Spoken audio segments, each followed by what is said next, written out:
I was a University of Alaska tenured professor for 30 years. My job was a marine conservation extension professor. I was heavily involved in teaching the environmental facts about offshore oil drilling 30 years ago, and then a lot of involvement in oil spill prevention, response, restoration, damage assessment, and litigation issues subsequent to the Exxon Valdez oil spill. A lot of that work received some notoriety in the university at first, and the government agencies here, which is a very oil-dependent state and university, seemed to tolerate my work, which should have been protected by academic freedom standards. So the university grew, and state agencies and the political machinery here, driven by oil, became very hostile towards my public criticisms of the risks of oil, and were telling me what I should not say publicly, what I should say, and I objected to it all along. And it came to a head in about, I think, 2008 during the Sarah Palin administration. I was objecting to the risks of offshore drilling in the North Aleutian Basin, Bristol Bay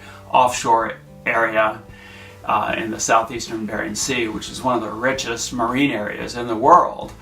And I thought the risks were too high, and I was saying so publicly, and also calling out the Palin administration's misrepresentations about climate change, in particular the polar bear threatened species listing. But the University of Alaska gets most of its money from oil.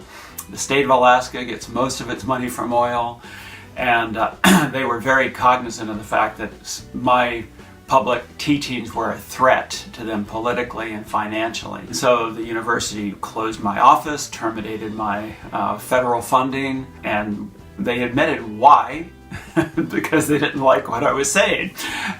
They did everything they could to silence me. I wouldn't be silenced.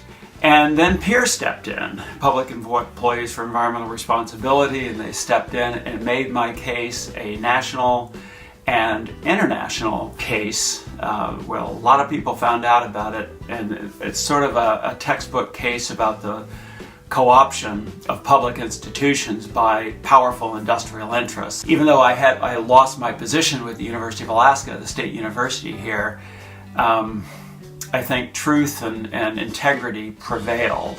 Information and truth are such fleeting commodities in our society.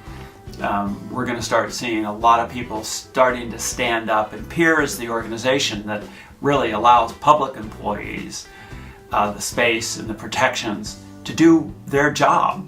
PEER was there for me like no one else was, and allowed me to tell the story and to continue telling it here. So hats off to PEER, and my greatest appreciation for the organization.